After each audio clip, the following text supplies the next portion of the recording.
Hey everyone, Ross here from RC Welding. Welcome back to my channel.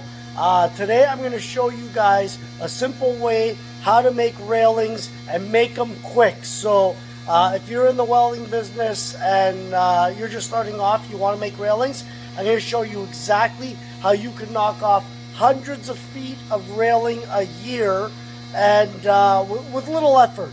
So if you like this, stay tuned. So this is my Piranha iron worker. I got this, I would say about 3-4 years ago. And for those of you that know a Piranha, you know what it's all about. For those of you that don't, an iron worker, basically you could shear material. It's got your shear, angle iron cutter. You could change these attachments. This is for square bar right now. You've got a nibbler back here, a little notcher. You've got a bending attachment with the actual the male-female end, and then most of all, you've got your punch press. So this is the way it works. We're going to come down, we're going to punch a hole, and there you go. So for those of you that make railings, you'll start to understand. I punch my holes with this. You can also, if you don't have one of these machines, you can weld spindles just on top of the channel. It is a little bit more difficult because you got to space them out accordingly, or you can use something like a drill press. But basically, with my iron worker, I made these railings in less than a week. We've got 5 sections here of railing, and we've made it in less than a week. We punch all the holes, we weld everything, and then I got my guy, I got a co-op student, he comes in, cleans everything up, and then it goes off to the powder coater. We're just going to finish punching this. I'll line up my mark.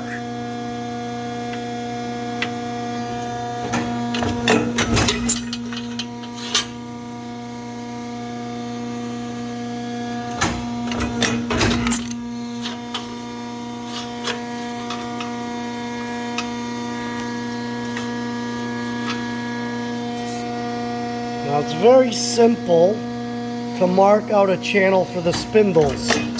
So for those of you that are wondering, how do you mark a channel for a railing, the bottom channel, what I normally do is, whatever the length of the railing is, when I go to my customer's house, I'll calculate the posts, I'll minus all my materials so I get my channel and my top rail, everything measured up, ready to go. I always start my spindle from the center. So in this case, let's just say, for example, you've got a long channel over here. I believe this was my center over here, and then I'll divide roughly. I'll figure out what is the point from here all the way to the end, and then once I figure out this was 37.5 inches from this point to the end, I just basically break it up where the spindles are 4 inches or less apart. That's code in Ontario. I don't know what your code is where you guys live, but in Ontario it's 4 inches or less per spindle. Now this here is a jig. I made this up a while back. Basically all it consists of is a straight piece of angle iron on the top and bottom, and basically it's the width of what the railing is going to be made, what the body of the railing is, and then I add my posts. So what happens is I'm going to take that channel and I'm going to put it in this jig, and then I'm going to take my handrail and put it in the jig. I'm going to clamp it all up and drop the spindles in. So I've got an 1.5 inch post. This is just a sample post to set up my jig.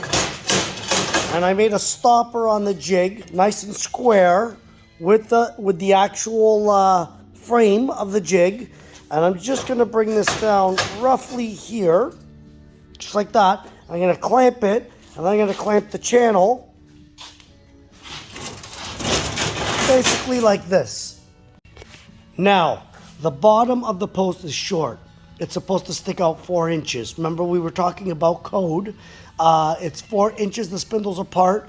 The bottom of the railing to the ground should be no more than 4 inches or less. So this is a short post. I'm just using it to mock up my railing. Okay, so we got the channel in. It's clamped up. I actually ended up finding a long post that fits the bill. We added the post.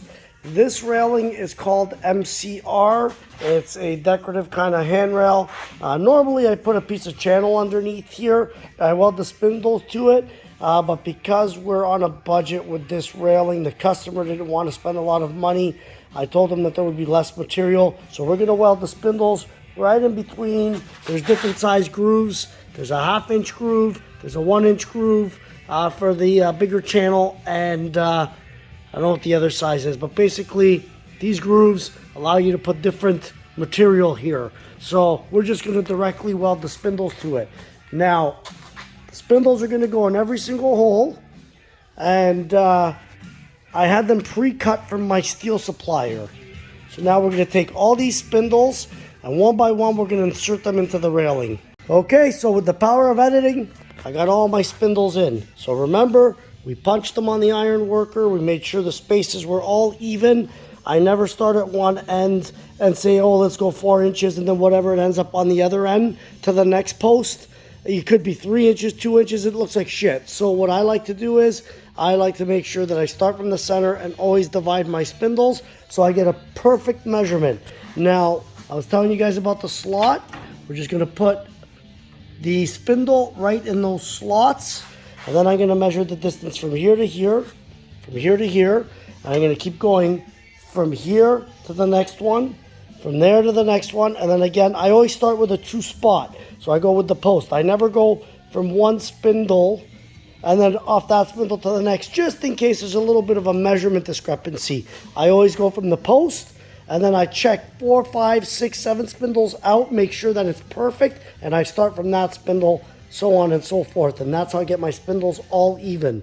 So we're going to go ahead and weld it. I'm actually done for the day, but I will be back tomorrow to start welding all these spindles in. So with the magic of editing, it's tomorrow.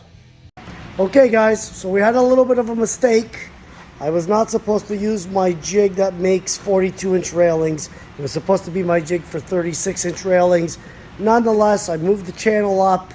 I tacked it in certain areas to hold it in place, and I made the railing. So now what I gotta do is I gotta cut off all these spindles, and it should give me the railing size I need.